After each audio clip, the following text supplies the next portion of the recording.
Minister, and I call the member for Gorton. Thank you, Deputy Speaker. Well, I rise to extend my condolences too to Bob Hawke's wife, Blanche, and his children, extended family and friends.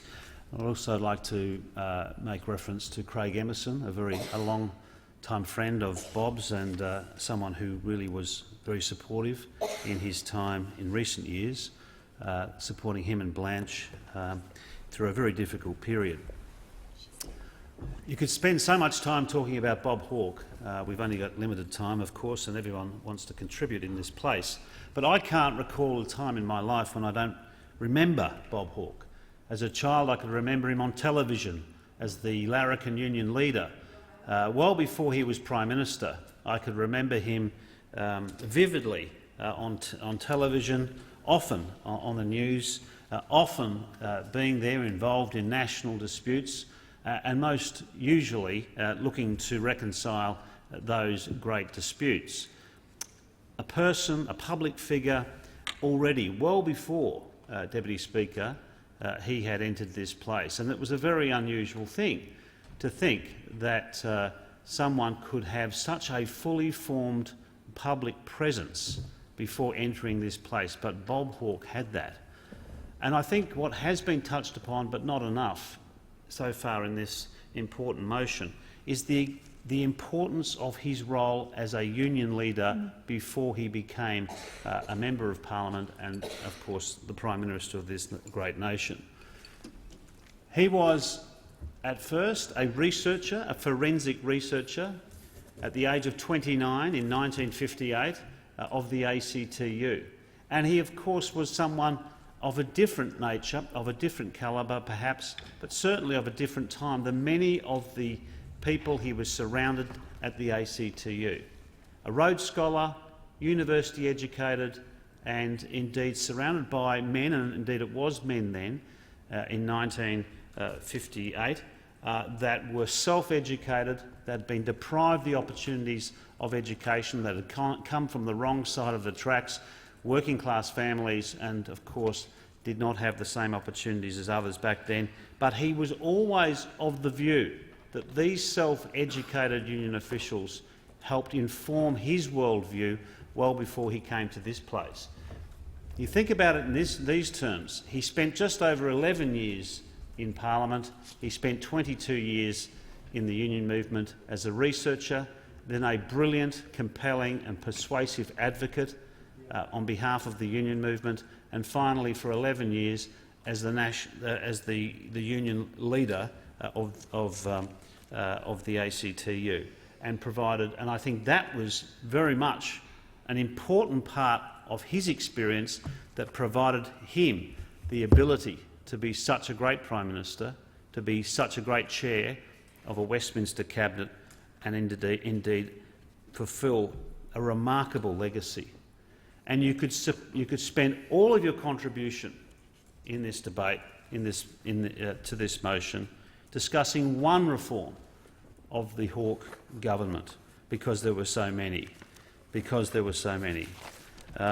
fact is, Deputy Speaker, the Hawke government, I believe, was and stands as the best government we've seen in this nation's history. And we can argue whether indeed wartime Prime Ministers were under more pressure, endured more challenge, suffered through those pressures, and therefore deserve to be seen as the greatest Prime Minister, particularly in the case of John Curtin. But I don't think anyone can argue for the breadth and depth of reform that the Hawke government does not stand as the exemplar of government in this nation since Federation. And that's why we see the contributions in this place that are generous, that acknowledge the extent of the reforms of the Hawke governments from this side of the chamber and indeed from the other side.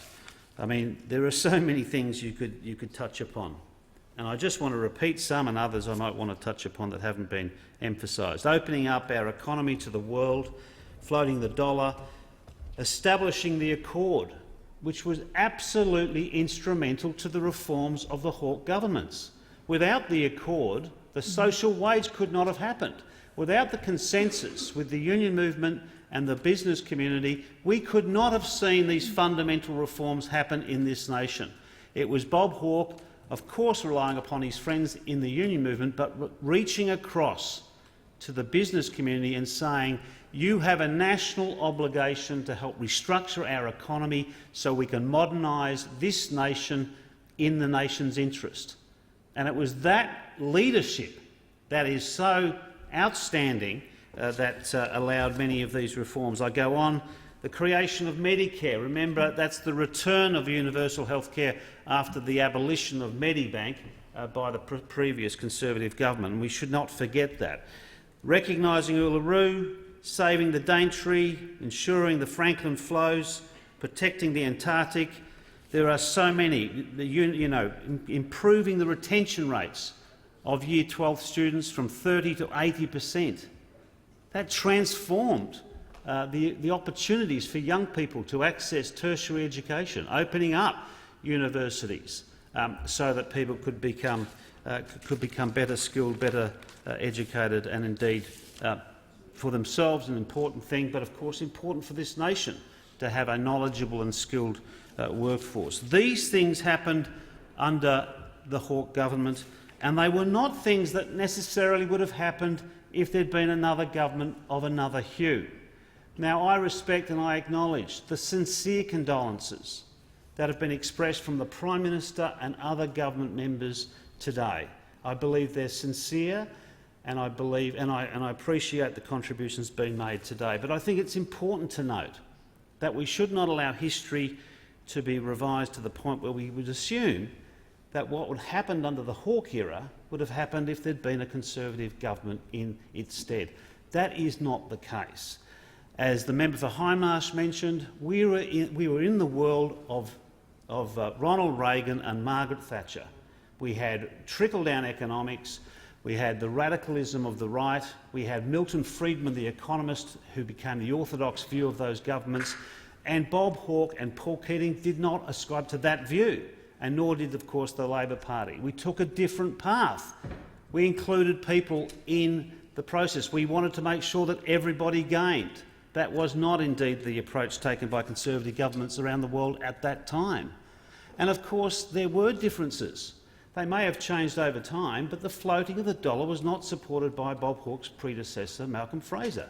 And the floating of the dollar was not supported by the first opposition leader of the then Conservative opposition, Mr Peacock. At the time, the floating of the dollar happened by the Hawke government with the Treasurer Paul Keating at a time which was not agreed to by the then opposition. Nor was the creation of Medicare supported by the opposition of the time. In fact, it was vehemently opposed, as was, of course, many of the Indigenous reforms that the government sought to do or indeed managed to achieve. So whilst we very much appreciate the genuine, sincere comments by the Prime Minister and other members of the government, I think it's fair to say this country would be of a different nature and would have taken a different path if we had not seen the election of the Hawke government in 1983 and the ability to stay in government for four elections with Bob Hawke as Prime Minister and then subsequently Paul Keating in the fifth election win of that era. That was critical. And there's no doubt that Hawke had learnt from the Whitlam era. He learnt two things. He learnt you could do so much in so little time because the remarkable efforts of the Whitlam government led to major reforms, much-needed reforms of this nation, but of course that breakneck speed of reform was in part a reason for the downfall of that Whitlam government. That's the first thing that Bob Hawke learnt. He learnt that you could bring about reform, but you needed to be fiscally responsible. You needed to have a collegiate, disciplined and Westminster cabinet, and even if you're bringing about those reforms, you needed to do so in a way that was economically responsible. That was the difference, but indeed it certainly was something that was undertaken by a remarkable set of people. We've mentioned many of the cabinet ministers that comprised the Hawke cabinet over those 4 terms, remarkable individuals who worked as a team, led by a remarkable leader, Bob Hawke. But that's important to note, that there were very significant differences, and indeed Bob Hawke learnt from the last Labor government, which had its failings and indeed had its flaws. But it certainly at its heart had the focus to make sure that we saw Labor values inform policy. I really think that, I mean, as I said from the outset, I don't remember a time when Bob Hawke was not in my consciousness as a union leader, then as Prime Minister, and of course after that as a nation's elder, always present, always part of our lives. And that's why it was such a personal shock, I think, to each of us when he passed. Even though it was inevitable, it still was a shock, and it was a loss that we feel deeply. I think that's true. And I think it's fair to say I could mention many other policy achievements of the government. But one of the things I'd like to turn to really was, for someone who is so much against being a moraliser, Bob Hawke had such a remarkable moral compass. And the moral compass needle of Bob Hawke always pointed to do the right thing, often by reflex. If you think about his decision to give 30,000 Chinese students a home in Australia because of what we saw in Tiananmen Square and the massacre of Chinese citizens in China, and him responding against the advice of his own departments and of others about the particular diplomatic challenges that he would confront in doing so, he chose to support those students by reflex, as a matter of conviction, informed by his view that it was the right thing to do. And it was, of course, the same sort of values he took to his position with respect to Nelson Mandela. Before he was Prime Minister, of course, he was very much a supporter of imposing bans on the apartheid state as ACTU President. And then as Prime Minister, knowing that the bans themselves were not achieving the results, he led the Commonwealth and other Commonwealth countries to put on investment bans on that country until we saw the end of apartheid.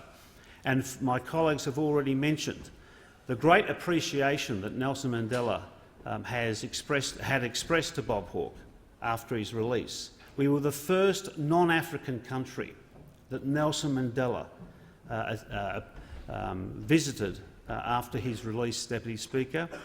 And indeed the ACTU was one of the first places he went, because he knew it was the unions and indeed Bob Hawke that was very much instrumental in putting pressure on that regime in order to see the release of that remarkable historical figure and humanitarian Nelson Mandela.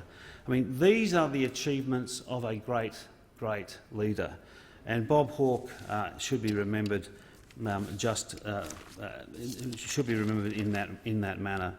I just want to finish, if I may, on one final thing, because we've heard about the way he touched everybody's heart. And he always gave you the impression that you were a close friend, even though I'm not going to for a moment pretend that he was a close friend of mine. I knew him for a long time, but he always gave me the impression that when we met, there was some sort of intimate relationship, which I think was his remarkable skill and just the way he dealt with people. But there was one occasion, if I may, Deputy Speaker, to finish on this note, just really it sums up the man himself. I was in Darwin with my wife, Jodie Dack, and my daughter, Una Rose. We were in Darwin, we'd had a holiday, and I noticed Bob Hawke coming into the Qantas lounge, and it was packed. That lounge was absolutely packed that day. There were no seats anywhere, and as soon as I saw him coming, so I grabbed the Qantas stuff and said, we've got to find some chairs, because Bob Hawke's turned up, and he wasn't particularly as young as he once was, and I wanted to make sure he was comfortable as we waited for our respective planes. And so we sorted that out. I ushered Bob over, and he was accompanied by his great support, and I said, I've got some seats for you, Bob. He said, thank you. And then I remembered that I'd never had a photo with him and my daughter, so I asked him if he wouldn't mind me just taking a photo. Of course, he immediately said that was a great idea. And then Jodie said, and I remember, this is why I remember the date so well, it was August the 4th, because it was Jodie's mother's birthday, Kay. And Jodie's mother Kay loved Bob Hawke, and she was living in Adelaide at the time, and so Jodie said, is it right, Bob, if I rang my mum, you could just say happy birthday to my mother? And he said, say happy birthday to her. I'm going to sing a happy birthday. So we had to find him some space in the Qantas lounge. We rang up the number. He didn't even introduce himself. He just started a rendition of Happy Birthday on the phone to a sort of bewildered Kay, who's listening to this person who seems like they're impersonating Bob Hawke, singing Happy Birthday. So he just sings the song as he always did, full, completely loud and bold, and he really did believe he had a magnificent voice, didn't he? It wasn't just Solidarity Forever, but anyway, he sang Happy Birthday, as if he'd known Kay forever. And after he finished, Jodie took the phone and Kay says, who's that impersonating Bob Hawke? And she says, no, that was Bob Hawke. And instead of just saying, I'm happy to say happy birthday, of course, he had to do the whole bells and whistles, and that's what he was like. It didn't matter who it was, it didn't matter how significant the person may have been in the public eye. He treated people, everybody, with great warmth and great passion, and always seemed to be interested in other people. And for someone who, certainly wasn't shy in thinking of how good he was himself, it was remarkable how much he thought about other people as well. Listened to them, listened to their ideas, and perhaps one of the reasons why he was seen as such a great Prime Minister, listening to his colleagues, allowing his colleagues to run their portfolios and run debates in a way that really brought the best out of people. A remarkable leader. We will miss him. This nation owes a great debt of gratitude to him, to his family. We've broken the mould. There will be no other Bob Hawke, but what a remarkable thing for this country to have such a great Prime Minister for such an important period in our history. I thank the member for Gorton, and especially for sharing that special memory. Call the member, the Honourable